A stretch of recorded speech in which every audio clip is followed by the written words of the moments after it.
No, like, and here I am, like, I made it, mom and dad. But, what was that? Well, it remains to be seen. We'll see. We'll see if I'm living in a box under the freeway next year.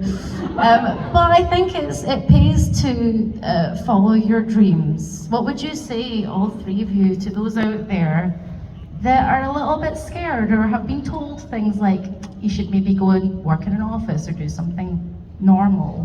What would you say to those folks to encourage them?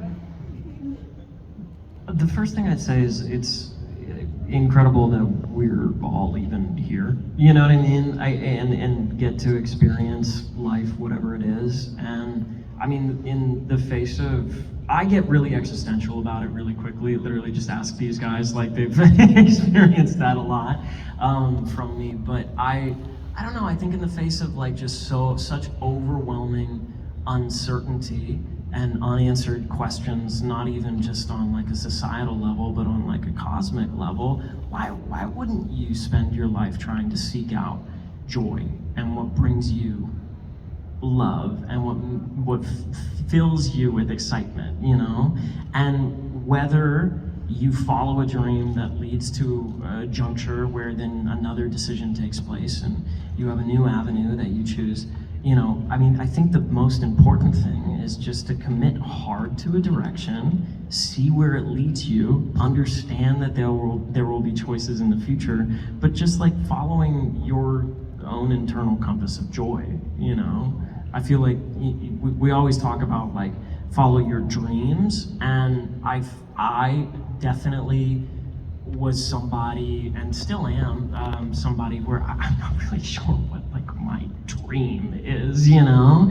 And I also know that if I make some specific external goal to achieve at some point in the future, that when I meet that goal, life will continue, you know? And I'll have to figure out something after that. So I don't know, using joy as like a compass instead just makes more sense to me.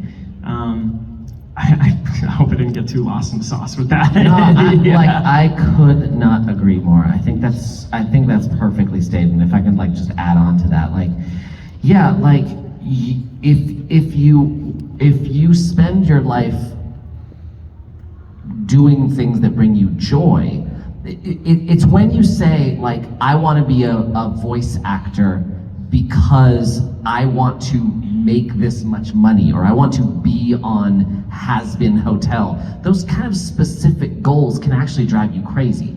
But if you're like, I like doing voices, I like collaborating with writers and musicians, that's something you can do today. And you can live in that as opposed, and so like, well, yeah, when Blake talks about a dream, this thing that's way down the road, working towards that can be really fucking hard, and the odds are stacked against you. But what's not stacked against you is a microphone in your bedroom and a guitar in your hands, right? Like that you have access to today. And if that brings you joy, do it. Make yourself happy. Yeah.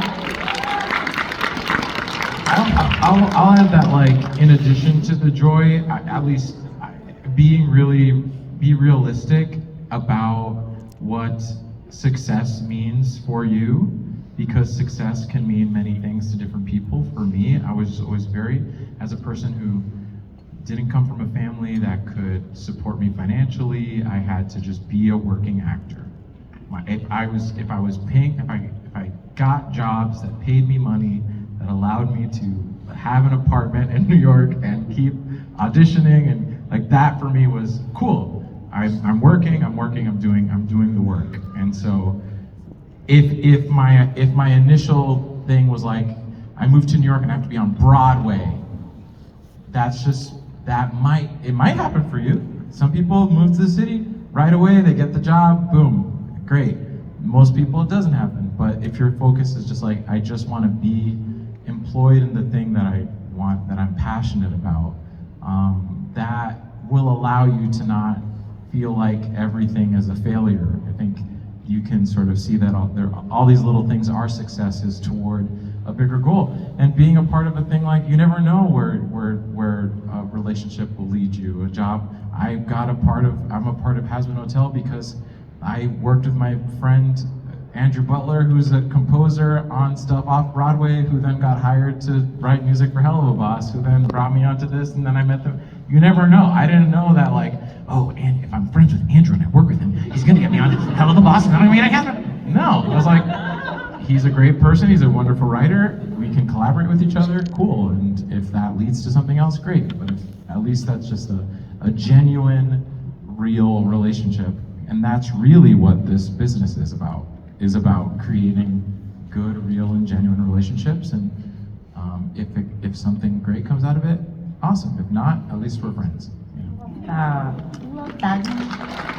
God, very sweet. Yeah, I've never gone to a networking event. I don't really like going to networking events generally, but I've always got jobs by just being friends with people. And you're like, oh yeah, let's just make a thing. Let's make some weird shit. That's the thing. It's like people.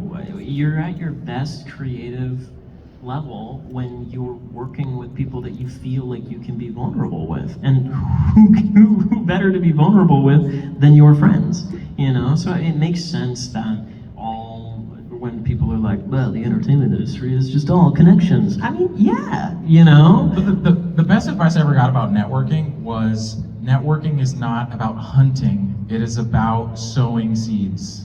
It's not about like, you're a director, I'm an actor, give me a job. It's like, oh, you're a director, what's your work? Oh, do you have a play coming up? Let me go see it, let me go watch it. Cool, and that way we can connect on a real level about like, hey, I saw your work, I'm a big fan.